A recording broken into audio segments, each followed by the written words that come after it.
നമസ്കാരം. ഇന്ത്യ സഖ്യം പിളർപ്പിലേക്ക് എന്ന റിപ്പോർട്ടുകൾ വന്നതിന് പിന്നാലെ പ്രമുഖ രാഷ്ട്രീയ പാർട്ടിയിലെ നേതാക്കൾ ബി.ജെ.പിയിലേക്ക് ചേക്കേറുന്ന കാഴ്ചകളാണ് കഴിഞ്ഞ കുറച്ചു നാളുകളായി നാം കണ്ടുകൊണ്ടിരിക്കുന്നത്.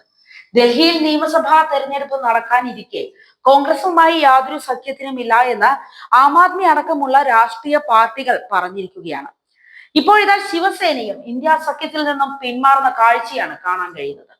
മഹാരാഷ്ട്ര തദ്ദേശ തെരഞ്ഞെടുപ്പിൽ താക്കറെ ശിവസേന ഒറ്റയ്ക്ക് മത്സരിക്കുമെന്ന് സഞ്ജയ് റാവത്ത്. ബി.ജെ.പിയുമായി സഖ്യത്തിലുള്ള സാധ്യത തള്ളിക്കളയുന്നില്ല എന്നും ശിവസേന താക്കറെ പക്ഷം നേതാവ് സൂചിപ്പിച്ചു.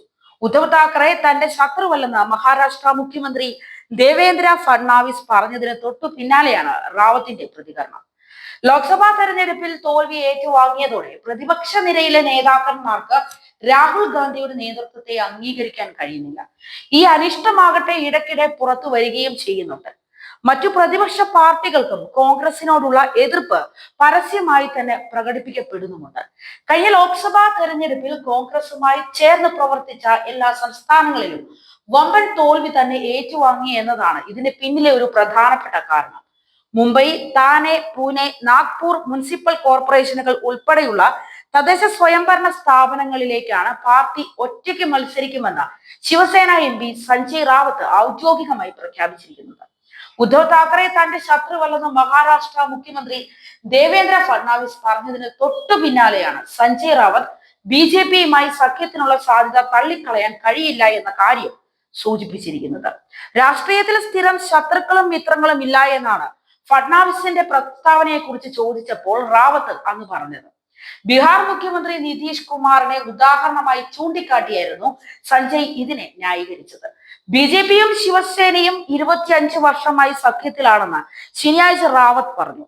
ഫഡ്നാവിസ് രാഷ്ട്രീയത്തിൽ വരുന്നതിന് മുമ്പ് തന്നെ സൗഹൃദത്തിലായിരുന്നുവെന്നും റാവത്ത് പറഞ്ഞു വെച്ചു. ഏകനാഥ് ഷിൻഡെയെ മുഖ്യമന്ത്രി സ്ഥാനത്ത് നിന്ന് പുറത്താക്കിയതിനു ശേഷമാണ് താക്കറെ സേനയുടെ നിലപാട് മാറ്റം.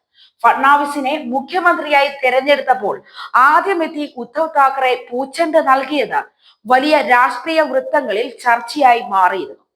നിയമസഭാ തെരഞ്ഞെടുപ്പിലെ തിരിച്ചടിക്ക് പിന്നാലെ കടുത്ത നിരാശയിലാണ് ഉദ്ധവിന്റെ ശിവസേന പക്ഷം. കോൺഗ്രസുമായി ഉണ്ടാക്കിയ സഖ്യം വിജയിച്ചില്ലെന്ന് മാത്രമല്ല, തെരഞ്ഞെടുപ്പിൽ കനത്ത തിരിച്ചടിക്ക് കാരണമാവുകയും ചെയ്തു. നിലവിൽ കോൺഗ്രസുമായി അകന്നു നിൽക്കുന്ന സമീപനമാണ് ശിവസേന സ്വീകരിച്ചു പോരുന്നത്. ലോക്സഭാ തെരഞ്ഞെടുപ്പിൽ തോറ്റതോടെ ഐക്യം നിലനിർത്തുന്നതിന് പ്രതിപക്ഷ സഖ്യമായ ഇന്ത്യ മുന്നണി പാടുപെടുകയാണ്. കാശ്മീരിലും ഡൽഹിയിലുമെല്ലാം മുന്നണിക്കുള്ളിലെ അസ്വാരസ്യങ്ങൾ പുറത്തു വന്നിരുന്നു. ഇപ്പോഴത്തെ ഏറ്റവും ഒടുവിൽ മഹാരാഷ്ട്രയിലും പ്രതിപക്ഷ സഖ്യത്തിന്റെ ഐക്യത്തിൽ വിള്ളൽ വീഴുകയാണ് എന്ന റിപ്പോർട്ടുകളാണ് പുറത്തു വരുന്നത്. ഇതോടെ ശിവസേന ബി.ജെ.പിയുമായി സഖ്യത്തിലാകുമെന്ന ചർച്ചകളും പുരോഗമിച്ചുകൊണ്ടിരിക്കുകയാണ്.